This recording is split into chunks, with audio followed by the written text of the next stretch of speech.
Leabhar Pictiúirí de Pháistí.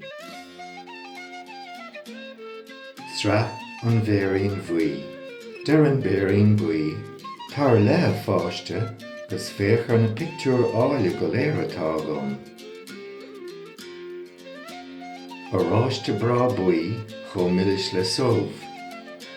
Seo dhá fiscín bheoga sa máthair mhórghóibh.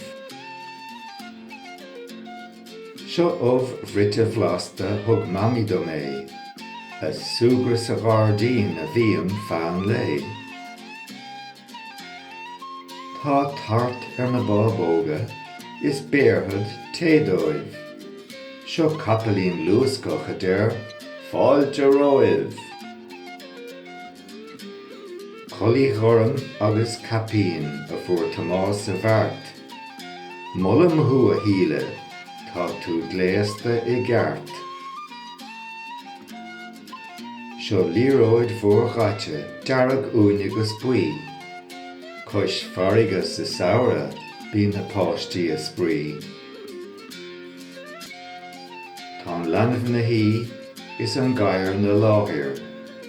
Seo an Bhéirín Bhuí a fuair som bháthir. Tá blátha an mugad gus cuiníní áile. Téim le mamí an mus agus íocamse an táille. An nán agus an áil a luasca faoin rian. An páiste beag óg ina sheasamh leis féin. Cuiníonn scá fearanna go deas tireann mé. Cuireann mo bhrógaram cé gur deacair do mé. Féach na héanaíní chuas an grán. Seo é mo gur tháiríonn níl méid bithán. Tá na héadramán áile a sáú a chéile, tugtar folcad an leanamh gach maidin rih béile. Tá lá eile caite, tá clog an muile, tá tuirse is colla orm fágam sláán a go bhile.